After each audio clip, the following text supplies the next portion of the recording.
All right, hey. We're here. Wide World of Sodas. Yes. Second one of 2018, I believe. That's right. This is Scott. This is Dave. Today's topic, well, actually, before we get going on topic, we should crack open the soda. Very, very, well, I didn't make it over to Rocket Fizz today, so we are enjoying a little Coke Zero cherry. Cherry. Right. So, and the deal is this works out for me anyway. I'm supposed to be on a low carb / keto diet right now. And, is this a New Year's resolution? Yes, exactly. Well, one I should have been on for a few weeks now, but we're going on it now. Cheers. Cheers. And hopefully, it's very foamy. Hopefully, it's a little more pleasant than what we've had over. Yeah, until Mr. What was it? The Kiss Cola was decent. Kiss Cola was good, but that was pure cane sugar. And then Jimi Hendrix. That was good too. That was good too. Yeah. All right, so for me, it's a winner. I probably preference, truth be told, just like my Coke Zero plain. Well, this is not bad. This is Coke Zero Cherry instead of Diet Coke or Diet Coke Cherry. Good stuff. That's good. Yeah, we'll take it. Today's topic is favorite concert of all time, and we were talking about the fact that this is a tough one, right? It is a tough one because they're so good. There's so many to choose from. I mean, if I go all the way back, my first concert, believe it or not, was Journey. Yeah. I don't know, that's close to you. Yeah! But, with Steve Perry? With Steve Perry. So you've seen Steve Perry 70s. live. I've never seen Steve Perry really? live. This was back in the late 70s. Nice. So it was an interesting concert in the fact that I actually hit someone in the crosswalk. Were you on a car? With a car? With my car, yeah. My foot slid off the brake because it was snowing like crazy, and they were not injured. But, so it was a nudge. It wasn't. It was like a nudge. It was a deal. nudge, but he was large and tattooed and wanted to kill me. So. Oh, I bet. So where was this at? It was here in Salt Lake. Salt Palace. Salt Palace. Okay, yeah. So you said early '80s. Late '70s. Late '70s. I was so was still this in junior high. Was it Escape? Or was it before Escape? Don't Stop Believing. Did they sing that song?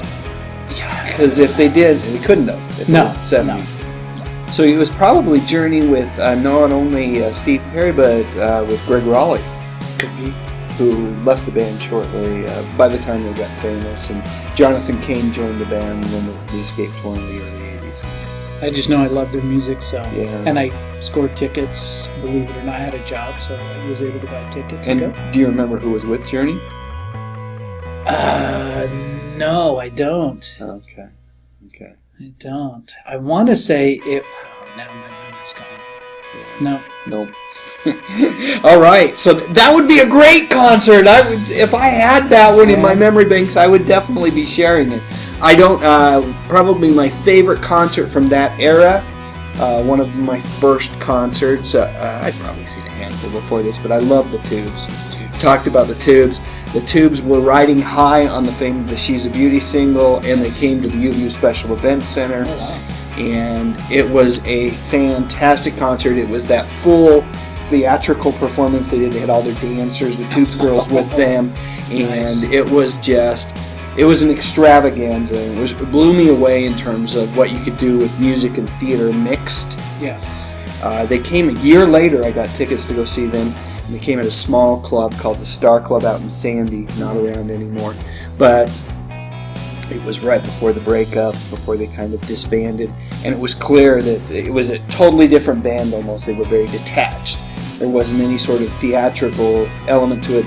Now it was right before the release of the Love Bomb album, which came after Outside Inside, which had She's a Beauty, and they have side B of the Love Bomb album is a kind of like a one track. There's multiple songs on it, but it's this Night People track that just goes through the whole side, and they played that at the beginning of it, and everybody's like, what's going on? This is so weird.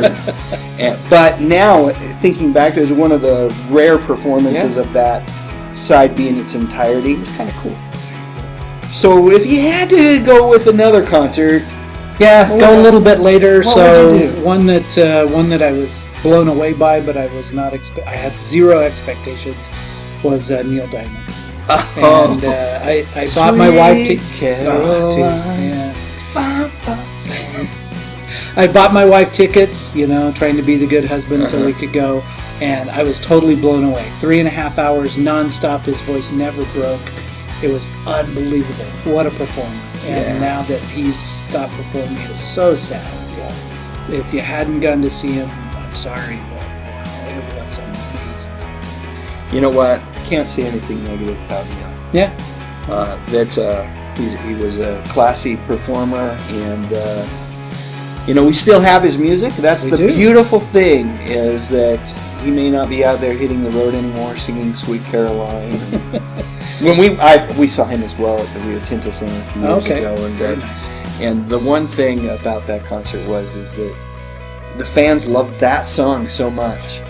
I think he gave us like a 10-minute rendition of the song with this crowd singing, and it was just crazy. A lot of fun. Neil's fans really love him. They do, and I was amazed at how many of his songs are actually covered by other people. I did not know Red Red Wine was his. Yeah. And so many people have covered that one. Yeah. So. Neil's fantastic. Yes. I'm trying to think another concert that is memorable for me. Would have to be the reunion tour. The actual true reunion tour of Kiss, when they got back together with Ace Frehley and Peter Criss. Probably was, 1999-ish? That sounds about right. I think, and I got tickets to see the boys in their full, they'd gone from being in makeup to being out of makeup, and they went through that phase where they had multiple guitarists and all that kind of stuff, and this was bringing back the band, putting on the makeup and doing the whole show, and you'll see that there's a theme that's kind of runs through all the concerts that I love, which is the theatrics, right? Oh, they were the original theatrical band. Yeah. I mean, not just the makeup, but the whole production was. They were the ones that set the bar. Yeah. You wanted the best, we got the best. It was a freaking Psycho Circus. It was awesome, and I've since read a lot about that tour and the subsequent tours as they continued to tour under the This Is Our Farewell and all that kind of stuff, and all the drama and the not getting along between the band members that occurred. Certainly, you don't see it out on the stage, and that's that they were consummate professionals when it comes to that. Have you seen the Mini Kiss guys? I've seen Mini Kiss on YouTube. Yeah. Just on YouTube. You haven't seen them live? No. Have they come to Utah? I don't think they've come to Utah, but you can see them in Vegas live. Oh, really? One of these days, Mini Kiss. Put that on my my bucket list of things to see. Nice. All right. Any other concert to share before you? Just Joe Bonamassa. Saw him a couple years ago with my daughter at USANA Theater.